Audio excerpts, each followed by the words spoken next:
라디오에서 들은 사연인데요. 평생을 한다면 한다라고 그런 정신상태로 살아오신 할아버지 한 분이 계셨습니다.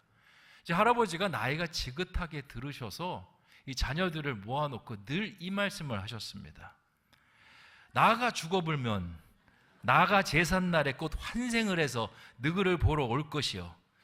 그러면 너희는 이 아버지를 잘 맞이해야 한다. 알겠느냐? 이 말씀을 항상 하셨다라는 거예요. 나가 죽어불면 반드시 환생해서 돌아올 테니 이 아버지를 잘 맞이해야 된다. 그렇게 이야기하시다가 진짜 돌아가셨습니다.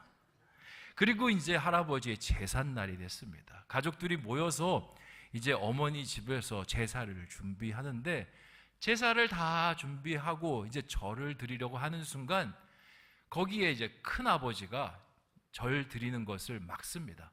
아직은 안 돼야. 왜요? 형님, 지금 제사 준비 잘 됐고 이제 아버님 영정에 이제 절하면 되는데요. 아버지 말하는 거 못 들었냐? 아버지가 오신다고 하셨어. 아버지가 오신다고 하셨고 아버지는 알잖아. 한다면 하는 분. 그리고선 아버지를 기다려야 된다. 그렇게 이야기합니다. 근데 아버지를 기다려도 아버지가 올 생각을 하지 않습니다. 큰아버지가 한참을 기다리다가 이제 문을 열고 평상으로 나갑니다. 아버지 언제 오셔요? 빨리 오셔요, 아버지. 그렇게 이야기하는데 갑자기 참새 한 마리가 이렇게 들어옵니다. 아버지가 오셨어. 아버지가 오셨어.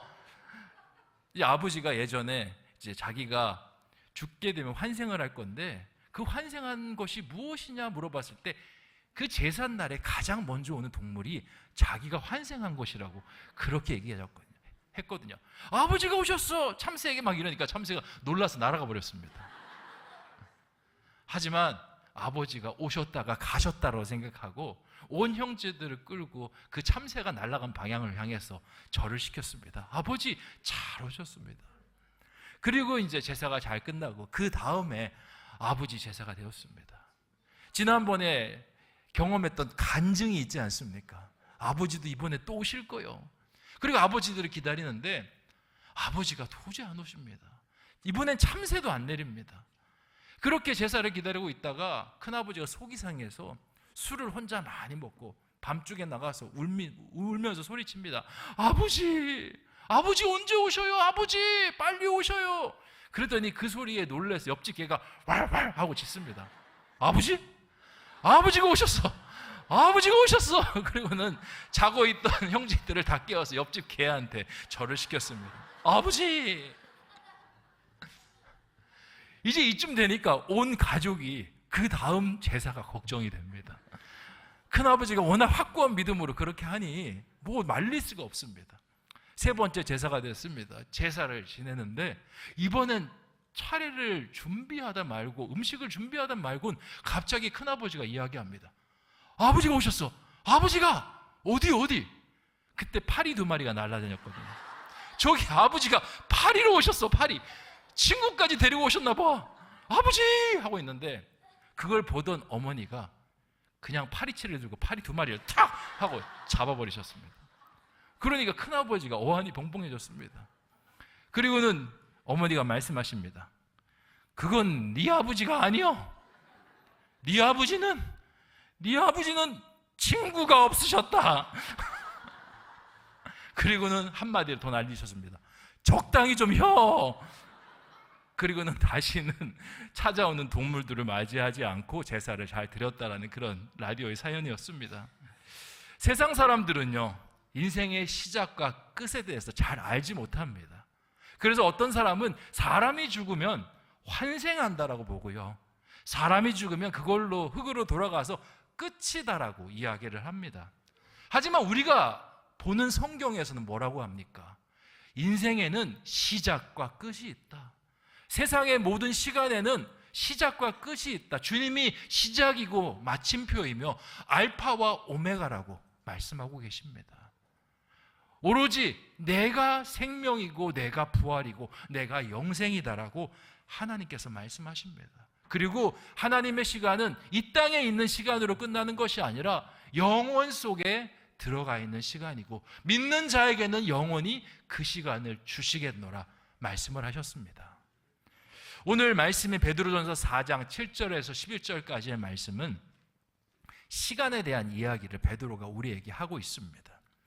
하나님께서 주신 시간, 하나님의 시간은 영겁의 시간이지만 우리에게 이 땅 속에 주신 시간은요, 영원하지 않습니다. 그 시간은 주님이 오시면 이제 모든 것이 종식이 됩니다. 뿐만 아니라 각자의 삶에 주신 하나님의 그 시간의 마디가 끝나게 되면 우리의 삶은 종결이 됩니다. 왜 하나님께서 우리에게 이렇게 유한한 시간을 주셨을까? 베드로는 그것을 묵상하기 시작합니다. 그리고 오늘 말씀에서 그 이야기들을 풀어나가기 시작합니다. 어제 우리는 산돌에 대해서 같이 말씀을 나누었습니다. 산돌은 예수 그리스도가 그 가운데 들어간 돌이고 그걸로 인해서 새로운 생명을 얻은 돌이다 말씀을 드렸습니다. 그리고 산돌은요, 성장해서 성체가 되는데 그 성체, 어른이 된 상태가 뭐라고 말씀드렸습니까? 신령한 집이다 말씀드렸죠. 그러니까 산돌에서 신령한 집으로 가는 것은 우리의 소명입니다. 태생적으로 하나님께서 주어주신 거예요. 인간을 그 소명에 빗대어서 이야기하자면요, 인간은 누구나 갓난아기를 거쳐서 어린이가 되고 성인이 됩니다. 이것은 그냥 우리 안에 내재되어 있는 유전자가 그렇게 만들어져 있습니다. 그렇게 해서 자라나서 어른이 되도록 그렇게 만들어 놓으셨습니다. 우리가 산돌이 돼서 신령한 집이 된다는 것은 우리가 그렇게 하나님께서 디자인해 놓은 유전자를 가지고 있다라고 말할 수 있고, 이것을 전문 용어로 소명, 하나님께서 부르셨다, 그렇게 이제 이야기할 수 있습니다. 근데 하나님에게는요, 소명만 있는 것이 아니라 사명이 있습니다. 사명이 뭐냐? 우리가 어른이 된 다음에 그걸로 끝납니까? 아니요. 어른이 된 다음에 이제 사회의 여러 가지 일들을 맡아서 하게 됩니다. 사회에서 직업을 갖고 사회를 발전시키기 위해서 여러 가지 직업 책임들을 가지고 살아갑니다. 그것을 뭐라고 하느냐? 사명이라고 합니다. 하나님께서 우리를 신령한 집으로 바꿔주신 다음에 하나님의 장성한 분량까지 성장한 다음에 하나님께서 그 다음에 주시는 것이 있는데 그게 뭐냐? 사명이라는 겁니다.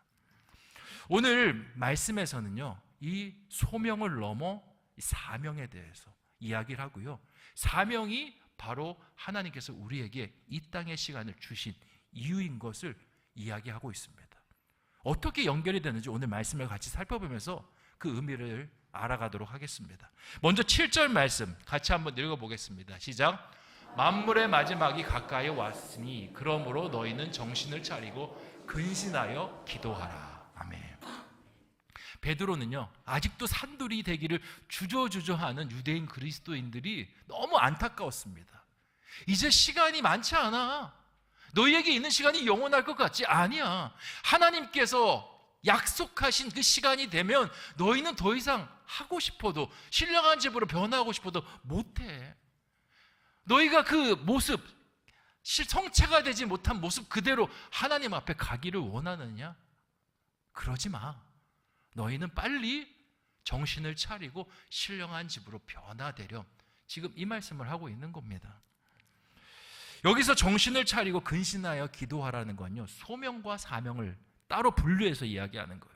정신을 차리라는 것은 너희가 원래 하나님께서 태생적으로 부여하신 그 모습 그대로, 신령한 집의 모습 그대로 빨리 성장해서 나아가라, 정신 차려라 라는 이야기를 하고 있고요.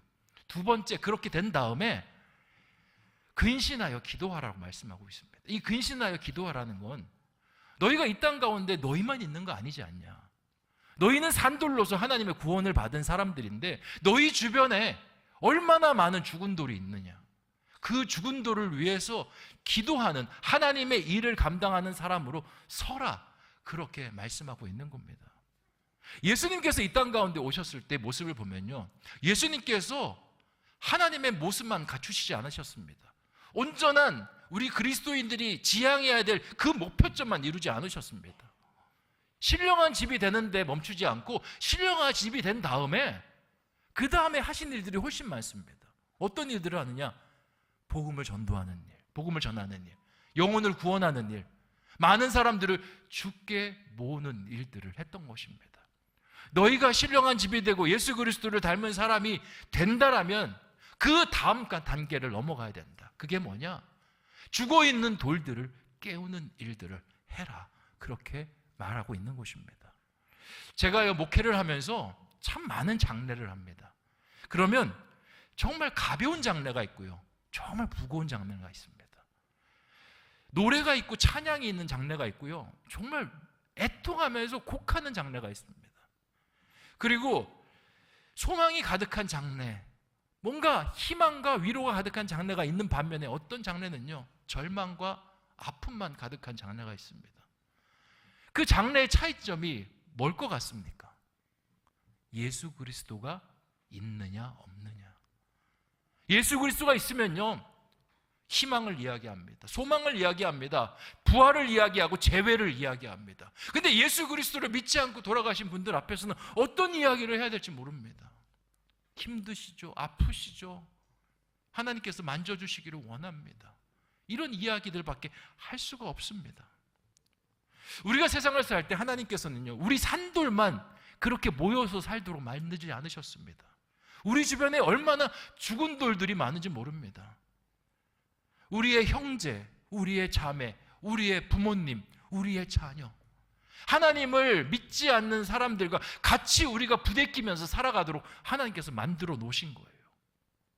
왜 하나님께서 산돌끼리 뭉쳐서 살면 더 좋을 텐데 왜 그렇게 중간중간에 죽은 돌들을 같이 박아 놓으셨을까요? 이유는 한 가지입니다. 네가 얼른 성장한 다음에 그들을 살리는 생명의 부양자, 생명의 돌이 되라고 하나님께서 그렇게 하시는 겁니다. 하나님의 시간에는요, 선택의 시간과 선택을 책임지는 시간이 있습니다. 전자는 유한한 시간이지만 후자는 영원한 시간입니다. 우리가 이 땅을 사는 건요, 하나님께서 선택의 기회를 주신 거예요. 하나님을 믿을 수 있는 선택, 믿지 않을 수 있는 선택, 구원을 얻을 수 있는 선택, 구원을 얻지 못하는 선택. 근데 여기서 어떻게 선택하냐에 따라서 영혼의 시간이 달라집니다. 내가 여기서 그리스도를 믿고 생을 마감하면요, 우리에게 영원한 천국이 열리지만 우리가 이 땅 가운데서 예수 그리스도를 맛보지 못하고 선택하지 못하고 죽게 되면 영원한 형벌이 우리 가운데 기다리고 있습니다. 우리는 구원받았으니까 별로 감흥이 안 오죠. 근데 우리 믿지 않는 우리 부모님, 우리 믿지 않는 형제, 믿지 않는 우리 자녀 어떡합니까? 그들이 영원한 그 영겁의 세월 속에서 고통받고 형벌받고 있다라면 우리의 마음이 천국에서 편할 수 있겠습니까? 그들의 아픔을 그렇게 하나님께서 보게 하셨고 산돌이 돼서 그들에게 생명을 부어주시라고 하셨는데 내 것만 챙기다가 그들을 다 놓쳐버린다라면 너무나 안타까운 우리의 모습, 우리의 가족들, 우리의 인연들 아니겠습니까? 저는요, 아버지의 나이 43살 때 돌아가셨습니다. 사람들이 볼 때는 너무 젊은 나이에 돌아가셨다라고 하고요, 그리고 예수님 믿다가 돌아가셔서 예수님 믿은 사람이 결국 저렇게 되냐, 너무 황망하다라고 이야기하는 사람도 있습니다. 근데 저는 그렇게 생각하지 않습니다. 저희 아버지는 복 받으신 분입니다. 왜냐? 하나님 믿다가 집사님으로 돌아가셨습니다. 몸이 아프시기 전까지 교회를 위해서 정말 애쓰시다가 돌아가셨고요, 죽은 돌과 같은 저와 제 동생에게 하나님의 그 산돌이 될 수 있는 은혜를 나누어주고 돌아가신 분이십니다. 세상 사람들 눈에는 그렇게 너무 단명하여서 불행한 그런 사람으로 보지만요, 제가 볼 때는 그 누구보다도 하나님의 축복을 받은 사람입니다. 아무리 100세, 200, 100, 120세를 사면 뭐합니까?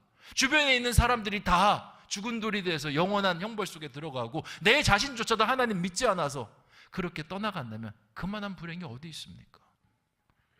저희 아버지는요, 천국에 가셔도 저를 많이 생각하시는 것 같아요. 가끔씩 꿈에 나타나십니다. 네. 제가 캐나다에서 공부를 하다가 이제 금전적인 부분에 있어서 여의치 않아서 한국에 돌아와서 목회를 했습니다.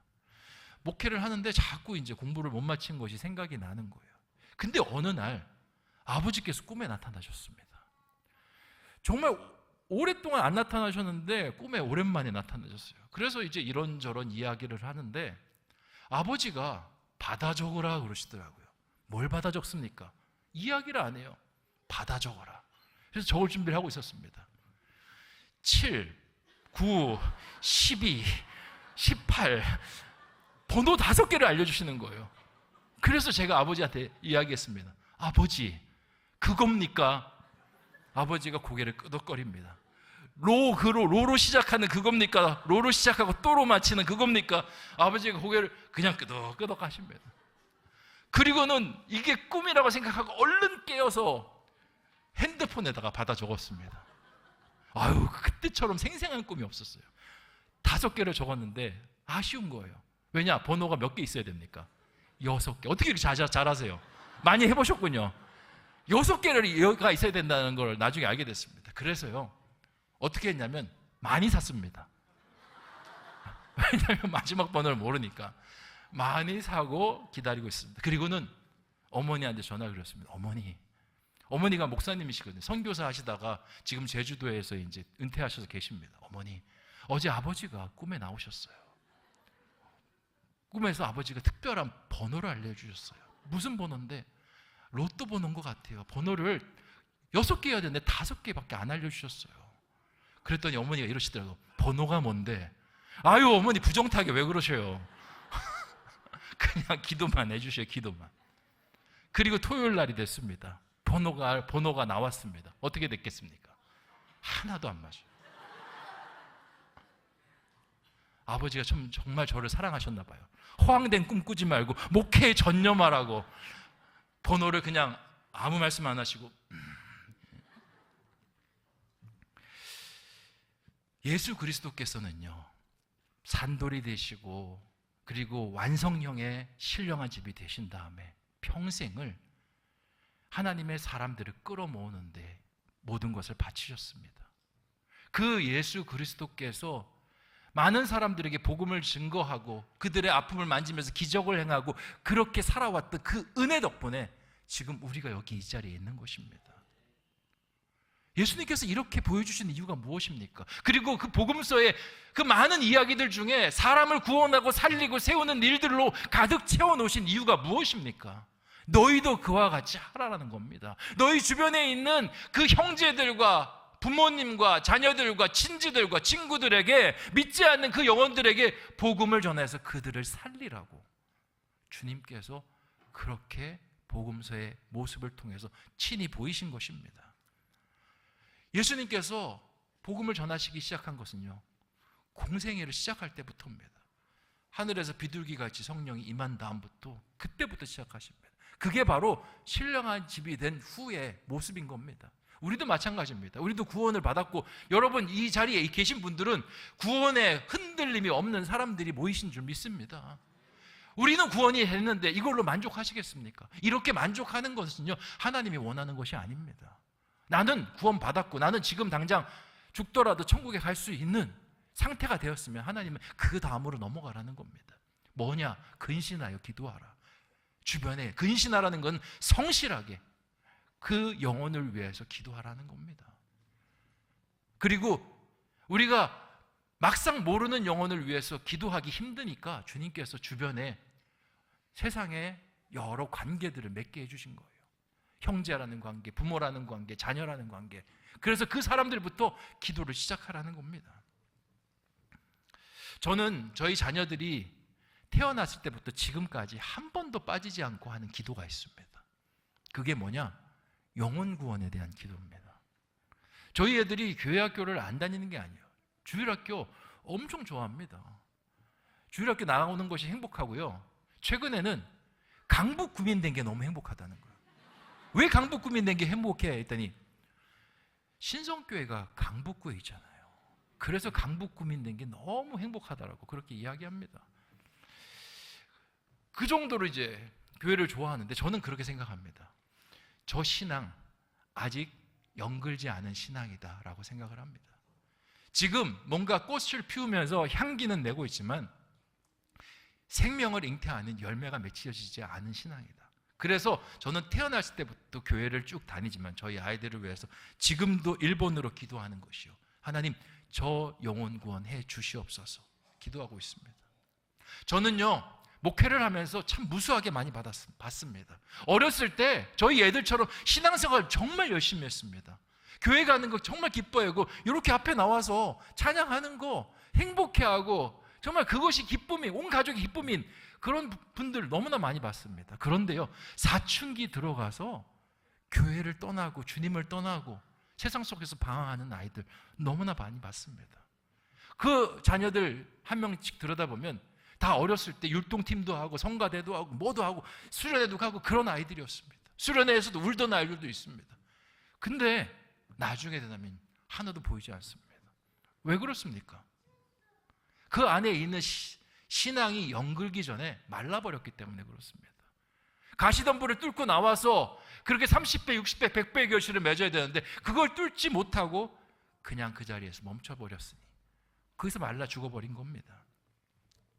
부모님들은 늘 자녀들의 신앙을 신경 써야 됩니다. 그리고 그의 영혼들을 만지려고 애를 써야 됩니다. 씨앗이라는 게 보면 농사도 그렇습니다. 그냥 자라지 않습니다. 어렸을 때는 농부의 손이 얼마나 많이 필요한지 모릅니다. 약도 쳐야 되고요, 거름도 줘야 되고요, 그리고 이렇게 추위나 혹소기가 오면 그 나무를 싸매어주는 일들도 해야 됩니다. 부모님이 어렸을 때 우리 자녀들을 위해서 신앙을 얼마나 많이 신경 써줘야 되는지 몰라요. 부모님들이 이제 갑자기 아이가 교회를 안 나오면 돌변했다라고 생각하시는 분들 많습니다. 우리 아이가 사춘기 들어가더니 목사님 돌변했어요. 우리 아이가 고등학교 들어가다 보니까 갑자기 신앙이 돌변했어요. 돌변하지 않았습니다.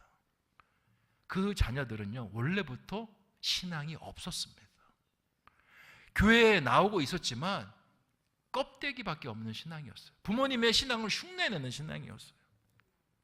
제가 이렇게 신방을 하면서 부모님들한테 묻습니다. 부모님, 우리 자녀 신앙 어떻습니까? 그러면요, 여기 계신 분들도 십중팔구 그러실 거예요.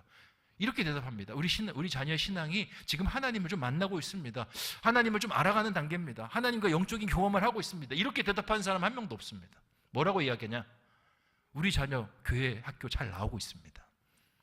우리 자녀 주일 성수 잘 지키고 있습니다.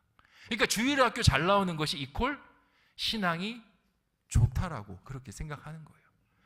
그렇게 믿고 사춘기까지 버티고 있으니까 어떻게 됩니까?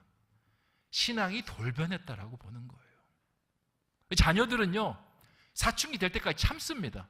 처음에는 부모님이 가라고 하니까 참다가 나중에는 이제 안 믿어지는데 교회는 가야겠고 부모님이 교회 안 가면 혼낸다고 하는데, 그러면서 또 고상한 말을 합니다. 내가 믿지 않는데 교회에 나온다는 건 더 하나님의 영광을 가리는 거라는 거, 영적인 모순이라고 이렇게 이야기하면서 또 안 나온 친구들도 있더라고요. 그러면서 고민하다가 어머님한테 이야기합니다. 엄마, 나 교회 그만 다닐래. 왜 갑자기? 그럼 엄마는 놀랍니다. 이 자녀는 이제 마치 이별을 통보하는 연인처럼 고민하다가 이제 우리 헤어져 이렇게 이야기하는데 엄마는 그때 처음 듣고 막 난리가 나는 거예요. 근데 그때 잡으면 늦습니다. 죄송하지만 우리 권사님들 자녀들 중에 고등학교, 중학교 때 날아다니던 자녀들 참 많아요. 청년 때도 회장, 부회장 하던 자녀들 참 많습니다. 하지만 지금 주님 앞에 안 나오는 자녀들도 참 많아요. 왜 그렇습니까? 그 신앙이 열매를 맺지 못했기 때문에 그러한 겁니다. 그래서 우리가 필요한 것은요, 끊임없이 우리 주변에 죽은 돌들을 찾아봐야 됩니다. 혹시 우리 가족 중에 죽은 돌이 있지 않은가? 죽어가는 돌들이 있지 않은가? 아직 자라나지 못하고 있는 돌들이 있지 않은가? 그것을 위해서 베드로는 기도하라라고 말을 하고 있는 겁니다. 그런데 여기까지는 잘 알아요. 대부분 다 알고 있습니다. 굳이 제가 오늘 이렇게 설교 안 해도 다 알고 계십니다. 근데 잘 안 됩니다. 기도해야 된다는 거는 알고 있는데 오늘 사경회가 끝나고 집으로 돌아가면 기도보다는 다른 것들이 자꾸 생각납니다. 공부해야지, 뭐 해야지. 여러분 그렇지 않습니까? 여러분도 여러분의 어떤 신앙을 가지고 주님과 씨름해야겠다라고 머리로는 알고 있지만 잘 안 되지 않습니까? 왜 그렇습니까? 기도에도요, 연료가 필요합니다. 기도를 뜨겁게 하기 위해서는 그 뜨겁게 하는 촉매제 그리고 기름 같은 것이 필요합니다. 자동차도 그냥 굴러가지 않지 않습니까? 기름이라는 게 들어가야지 굴러가지 않습니까? 기도도 마찬가지예요. 베드로가 근신하여 기도하라라고 말한 다음에 그 다음에 기도에 힘을 불어넣을 수 있는, 기도를 뜨겁게 할 수 있는 그것을 그 다음 구절인 8절에 이야기를 하고 있습니다. 8절 말씀 같이 한번 읽어보겠습니다. 시작. 무엇보다도 뜨겁게 서로 사랑할지니 사랑은 허다한 죄를 덮느니라. 아멘. 여기서 뭘 하라고 합니까? 사랑이 연료예요. 무슨 말이냐? 여러분 한번 과거의 기억을 떠올려 보셨으면 좋겠습니다. 여러분이 하나님 뜨겁게 부르짖고 찾을 때 언제입니까? 하나님의 사랑을 느꼈을 때입니다. 수련회 가서 하나님 사랑을 느끼고 삶 속에서 하나님께서 극적으로 나를 만져주시고 나의 삶 속에 은혜를 풍성히 부어줬을 때 우리는 하나님께 기도하는 것이 즐거웠고 행복했고 그렇게 기도하는 삶을 살았습니다. 또 하나 뭐냐? 우리의 삶 속에 사랑하는 것들에 문제가 생겼을 때 기도의 자리로 나옵니다. 내가 하고 있는 일들, 내가 사랑하는 자녀들, 내 인생 속에 어떤 여러 가지 내가 중요하게 생각하는 가치관들 속에 어려움이 생기면요, 그때 주님을 찾습니다. 사랑이 원료가 되는 거예요. 연료가 되는 거예요. 그래서 사랑을 하라, 뜨겁게 사랑하라 라고 말씀하는 겁니다. 근데 여기서는 순서가 있습니다. 우리가 무언가를 사랑하기만 한다고 해서 기도가 되지 않습니다. 무슨 말이냐? 우리가 자녀를 사랑하지 않습니까? 근데 자녀를 부모들이 다 사랑한다고 해서 부모들이 다 기도합니까? 다 기도하지 않습니다. 하나님을 사랑하고 그리고 뭔가를 사랑해야 하나님 사랑이 연결돼서 그 사랑을 위해서 기도할 수 있는 거예요. 제가 대치동에 있을 때요, 정말 학원을 목숨보다도 사랑하는 어머니들이 참 많았습니다. 마음을 다하고 힘을 다하고 뜻을 다하여 학원을 숭배하는 어머니들. 여러분, 그 학원들 중에 아무나 못 들어가는 학원들이 있다는 사실 아십니까? 제가요, 청소년 생각하긴 몰랐어요. 왜? 학원을 굳이 가야 돼? 야, 학원이 너 안 간다고 해서 너 절대 못 잘라 했더니 청소년 아이가 그러더라고요. 아니요, 목사님 잘라요 그러더라고요. 그래서 무슨 학원인데 봤더니 요즘 학원이요, 레벨 테스트라는 걸 본다더라고요. 그래서 그 레벨에 맞는 친구들이 들어가고 그 친구들이 들어가서 열심히 안 하면 학원에서 이런답니다. 야, 너 공부 그렇게 안 할 거면 나가. 다른 친구들 들어올 자리 뺏지 말고 나가. 그렇게 이야기한다라는 거예요. 그래서 그 학원, 네임밸류가 있는 학원에 들어가기 위해서 어머니들이 얼마나 혈안인지 모릅니다. 그 학원을 들어가기 위해서 새끼 학원이라고 아십니까? 새끼 학원에서 또 공부를 해서 그 학원에 시험을 봐서 그렇게 들어간다는 거예요. 그러니까 얼마나 그 혈안이 돼 있겠습니까? 그렇게 해서 학원을 들여보내고 학원을 못 들어가니까 뒤에서 과외 붙이고 뭐 붙여서 학원 들여보내고 들어간 다음에 그 학원 선생님의 말씀이 하나님 말씀이 되고요, 학원에서 인도하는 길이 주의 길이 되고 그렇게 성령의 길이 되는 사람들이 참 많습니다. 그 사람들이 그렇게 학원을 자녀에게 연결해 주려는 이유가 뭡니까? 학원을 사랑하기 때문에. 학원을 사랑하니까 어떻게 해서든 우리 자녀가 그 학원 만나서 인생이 좀 잘 됐으면 좋겠고 대학 입시가 좀 잘 풀렸으면 좋겠다라고 그렇게 바라보는 거죠. 우리도 마찬가지예요. 우리가 하나님을 진짜 사랑하면요, 우리에게 소중한 것을 연결합니다. 하나님을 진짜 사랑하면 우리 자녀를 다른 것이 아니라 하나님과 연결하고, 하나님을 진짜 사랑하면 내가 하는 사업 중에서 그 사업이 하나님과 연결될 수 있도록 연결하고요, 내가 하는 계획 속에서 하나님을 연결합니다. 그럼 거꾸로 이야기하자 하면 내가 무엇인가를 하나님과 연결하지 못한다는 거 두 가지입니다. 내가 그걸 사랑하지 않든지 내가 하나님을 사랑하지 않든지, 내가 그것을 사랑하지만 하나님을 믿지 않든지, 그 문제인 겁니다. 그래서 하나님께서 우리를 때로는 어떻게 하시냐면 하나님을 사랑할 수밖에 없게 만들게 그렇게 우리를 몰고 가세요. 자녀가 공부가 아무리 좋은 학원 들어가도 안 됩니다. 자녀가 사춘기로 방황합니다.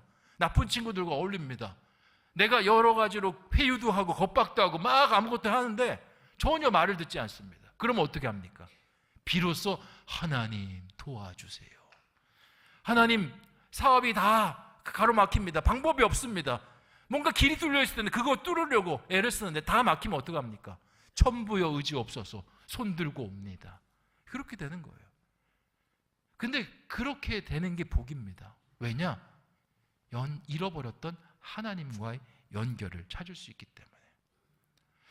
성경을 보면요, 기도에서 자녀들을 바꾼 사람들이 참 많이 나옵니다. 한나 나오고요, 요게벳 나오고, 그리고 예수 그리스도의 어머니 마리아, 그리고 디모데의 어머니 유니게. 이 사람들이 기도해서 자녀들이 잘 됐잖아요. 근데 이 사람들의 이야기를 잘 살펴보면 이 사람들이 처음부터 기도를 열정적으로 한 건 아닙니다.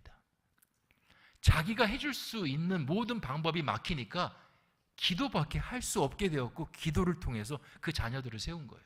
한나가요, 사무엘을 낳았지만 자기가 못 기릅니다. 엘리 제사장이 줬어요. 근데 엘리 제사장 어떤 제사장이냐면 우둔한 제사장입니다. 영적으로 하나님과 관계가 끊어져 버렸어요. 그리고 엘리 제사장의 아들, 이 사무엘에게 이제 형님 같은 존재들인데 누구냐면 홈리와 비느하스입니다.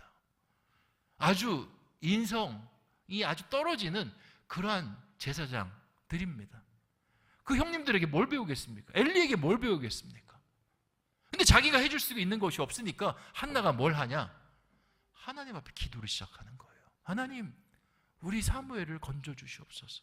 사무엘을 보살펴 주시옵소서. 내가 할 수 있는 건 이것밖에 없습니다. 그런데 그 기도를 하자 사무엘이 살아나는 거예요.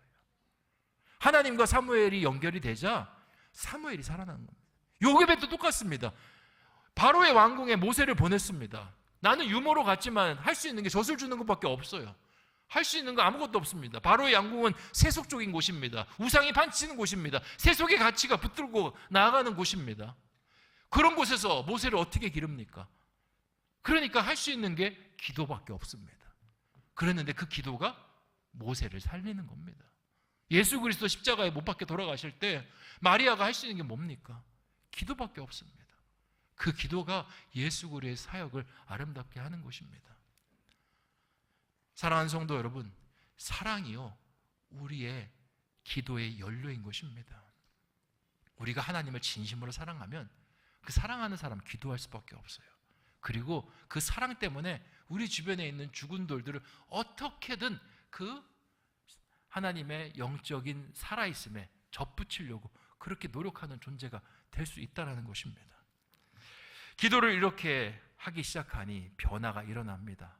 아까 봤던 사무엘이 변화되고, 그리고 모세가 변화되고, 예수 그리스도 변화되고, 디모데가 변화됩니다. 이것에 대해서 8절에 뭐라고 이야기하냐면 무엇보다 뜨겁게 서로 사랑할지니 사랑은 허다한 죄를 덮느니라, 이렇게 이야기하는 거예요. 근데 이 말씀이 한국어로 좀 번역이 돼서 우리에게 좀 확 안 다가옵니다. 근데 이 헬라어 원어로 보면요, 무엇보다도 서로 뜨겁게 서로 사랑하라라고 끝나고요, 그 다음에 호티라는 접속사가 들어가 있습니다. 왜냐하면, 그러니까 사랑은 허다한 죄를 덮느니라. 그러니까 이게 풀어서 이야기하면 무엇보다도 뜨겁게 서로 사랑하라. 왜냐하면 사랑은 허다한 죄를 덮느니라. 이게 원래 문장이에요. 이게 무슨 뜻을 이야기하냐면, 우리가 이제 사랑을 가지고 근신하여 누군가 죽은 돌들을 위해서 기도하잖아요. 그 사람이 이제는 죄로부터 멀어지는 것을 이야기합니다. 죄로부터 멀어져서 어디로 오냐면 하나님으로부터 오는 것을 이야기해요. 변화가 일어나는 것을 이야기하고, 우리 믿지 않는 자녀들, 믿지 않는 부모님이 하나님의 품으로 돌아오는 걸 이야기합니다. 저는요, 목회를 하면서 하나님께서 놀라운 방법으로 그 영혼을 살리는 걸 엄청나게 많이 봤습니다. 정말 죽기 직전까지도 하나님을 부인하는 분인데, 목사님 제발 와 오셔서 정말 1분이라도 좋으니 우리 아버지를 위해서 기도해 주십시오. 기도하러 갔더니요, 기도가 끝난 다음에 하나님 영접하겠다라고, 그리고 세례도 받고 싶다라고 그렇게 이야기하는 경우가 정말 적지 않습니다. 어떤 분은 부인은 목사님 모시고 기도 받아야 된다는데 아버지가, 남편이 믿질 않아요. 남편이 교회는 왔는데 아버지를 자기가 평생 알잖아요. 시아버지인데 평생 알잖아요. 교회에 대해서 어떤 마음을 가졌던 분이라는 거. 아버지 그렇게 마지막에 목사님 오신다고 해서 되겠어? 괜히 아버지 마지막 가는 길에 찌푸리는 인상만 주는 거 아니야. 그렇게 갔거든요. 제가 만났습니다, 그 아버지를. 아버지가 뭐라고 하셨냐면, 목사님, 기도 받은 다음에, 목사님, 제가 어렸을 때 교회 다니던 사람입니다. 처음 듣는 이야기, 아들이. 제가 선교사들이 만들어 놓은 유치원을 다녔고요. 주일학교를 다녔던 사람입니다. 제가 그 주님을 이제 다시 만나네요. 거기서요, 아들이 제일 놀랍니다. 그런 일들이 비일비재하게 일어나요. 우리가 목사님들끼리 이런 얘기들 굉장히 많이 하거든요. 어떤 목사님 이렇게 이야기하시더라고요. 자기가 어느 날 임종예배 부탁을 받았다는 겁니다. 임종예배를 드리러 갔는데, 원래 임종예배라는 게, 여러분 혹시 목사님 모시고 임종예배 드릴 때 그렇게 생각하지 않으셨으면 좋겠습니다. 목사님 모시고 임종예배 드리면 이제 아버님이 하고 숨을 거두신다라고, 그거는 불가능한 일입니다. 그리고도 며칠 더 살아계세요. 거기서 숨을 거두시게 하려면 거기서 비계를 이렇게 옆에 얼굴에다가 이렇게 하지 않는 이상은 돌아가지 않으세요. 그냥 이제 임종예배는 이제 임종하기 전에 두려움을 이렇게 이제 잠재우는, 또 천국을 바라보게 하는 소망의 예배입니다. 이제 임종예배 드렸는데, 목사님 이제 안 돌아가시나요? 안 돌아가십니다. 근데 그 목사님이 임종예배를 드렸는데 끝날 때쯤에 갑자기 아버님이 이러시더래요. 그래서 목사님이 지금 아버님이 돌아가시려고 하니까 마지막 하고 싶은 말씀 있으셔서, 그러니까 가족들 모아서 이야기 들으시라고 그렇게 이야기를 했습니다. 가족들이 아버님 귀에다가 귀를 대고 아버님 말씀하세요 합니다. 아버님이 뭐라 했냐면, 추워, 에어컨 꺼. 그렇게 하셨어요. 실제입니다. 하나님 안에서 놀라운 변화들 우리가 어떻게 이루어질지 몰라요. 중요한 것은 우리가 복음을 전하기 시작하면요, 하나님과 연결시키면 하나님께서 그의 죄를 덮어나가기 시작합니다. 그를 죄에서 멀어지게 만들고요, 하나님께 불러오기 시작합니다. 이 내용이 조금 더 자세하게 11절에 기록이 되어 있는데, 11절 말씀 같이 한번 읽어보겠습니다. 시작. 만일 누가 말하려면 하나님의 말씀을 하는 것 같이 하고, 누가 봉사하려면 하나님이 공급하시는 힘으로 하는 것 같이 하라. 이는 범사의 예수 그리스도로 말미암아 하나님의 영광을 받으시게 하려 함이니 그에게 영광과 권능이 세세 무궁하도록 있느니라. 아멘. 이게 무슨 말이냐면, 일단 말을 하라는 겁니다. 하면 하나님께서 말씀하시는 것처럼 역사하겠다라는 뜻이고요, 누가 봉사하려면 하나님께서 공급하신 힘으로 하시겠다라는 겁니다. 우리는 안 될 거야, 우리 부모님은, 아버지는 안 될 거야, 평생 그렇게 살아오셨으니까 우리 자녀 내가 평생 그렇게 기도했지만 안 될 거야 하는데, 베드로는 이야기합니다. 해보라는 겁니다. 해보면 네가 하는 게 아니야, 하나님이 하시는 거야. 네 자녀의 마음 움직일 수 있는 거, 네가 부모라고 절대 불가능해. 하나님이 하시는 거야. 도전해봐. 100%의 믿음을 가지지 않더라도 30%, 40%라도 하면 그 안에 있는 예수 그리스도를 통해서 하나님께서 영광과 권능이 그 가운데 임하도록 역사하실 것을 이렇게 어려운 말로 이야기하고 있는 것입니다. 사랑하는 성도 여러분, 우리가 말씀 사경을 통해서 세 가지를 생각했습니다. 영적인 각성, 그리고 신앙의 회복, 마지막이 뭡니까? 신앙의 전수. 하나님께서 산도를 통해서 신령한 집이 되게 하셨고, 신령한 집이 된 다음에 영혼을 살리는 사명을 우리 가운데 주셨습니다. 우리가 어떻게 하면 우리 주변에 있는 신앙의 대물림들, 가족들의 영혼을 살리는 일들을 할 수 있겠습니까? 우리가 그 일들을 기도로 주님 앞에 가지고 나갈 때 주님께서 하시는 것입니다. 그렇게 우리 자녀들을 위해서, 지금 어린 자녀 우리 교회에 나온다고 해서 거기서 만족하지 않으셨으면 좋겠어요. 새벽이라도 아니면 금요일이라도 나오셔서 우리 자녀의 영혼을 놓고 기도하셨으면 좋겠습니다. 하나님, 지금 이 교회에 나오는 모습이 연그러져서 열매가 되게 하여 주시고 자기 신앙으로 올라서는 사람 되게 하여 주시옵소서. 그리고 우리 믿지 않는 아버지, 믿지 않는 우리 어머니 믿음 만져주시옵소서. 그 마음 만져주시옵소서. 제가 어떤 분에게는 말씀드렸더니 아버지가 평생 교회를 거부하셔서 무서워서 못하겠다라는 거예요. 나이가 50이 넘으셨는데 아직도 아버지가 무섭대요. 아버지가 임종 직전에 있는데도 무서워서 얘기를 못 건넨다고 합니다. 아니, 마지막으로 아버지한테 한 번 더 혼나면 어떻겠습니까? 복음 전해야죠. 근데 무서워서 못하겠다는 거예요. 제가 오죽답답하면 이렇게 얘기했습니다. 누구 아버지냐고? 집사님 아버지냐고? 내 아버지냐고? 집사님 아버지는 왜 내가 안 달라고 있냐고? 우리 주변에 있는 분들, 우리가 하는 게 아니에요. 하나님이 하시는 겁니다. 그 믿음을 가지고 정말 우리 주변에 있는 사람들에게 복음을 전하고 잃어버린 사람들이 복음을 찾을 수 있도록 기도해 나가는 우리 신성의 교우들 되시기를 주님의 이름으로 축원드립니다. 기도하겠습니다. 하나님 감사합니다. 오늘 우리 가운데 산돌의 소명을 넘어 사명에 대해서 알려주시니 참으로 감사합니다. 하나님, 우리 주변에 산돌과 죽은 돌이 그리고 죽어가는 돌이 섞여 살도록 하셨습니다. 산돌만 서로 보고 산돌만 서로 자라나는 것을 보면서 영향을 받으면 참 좋겠지만 때로는 우리가 산돌이면서 죽은 돌이 되도록 유혹받는 왜 그러한 돌들을 우리의 인생 속에 끼워 넣으셨을까요? 이유는 한 가지입니다. 얼른 성체인 신령한 집이 되어서 그 영혼들을 주님으로 연결하는 생명의 부양자가 되는 산돌이 되라고 주님께서 말씀하시는 겁니다. 주님, 우리 주변에 믿지 않는 형제들, 부모님들, 자녀들, 친지들 아직 많습니다. 그들에게 내가 갖고 있는 예수 그리스도를 전하게 하여 주시고 끝까지 포기하지 않고 그들을 위해 중보하는 우리 신성의 교우들 되게 하여 주시옵소서. 우리 신성 가족들은 한 영혼도 우리 가족이 믿음 없이 세상을 떠난 슬픔이 없게 하여 주시고 모든 것을 주님에 맡기고 끝까지 우리가 할 수 있는 만큼 최선을 다해 복음을 증거하는 사람들 되게 하여 주시옵소서. 특별히 우리 자녀들, 어린 자녀들을 두고 있는 부모님들 함께 하여 주셔서 교회에 나온다고 해서 신앙에 만족을 두지 않게 하여 주시고 끊임없이 그 신앙이 영그러 갈 수 있도록 기도하는 아버지, 기도하는 어머니 되게 하여 주시옵소서. 예수님의 이름으로 기도하옵나이다.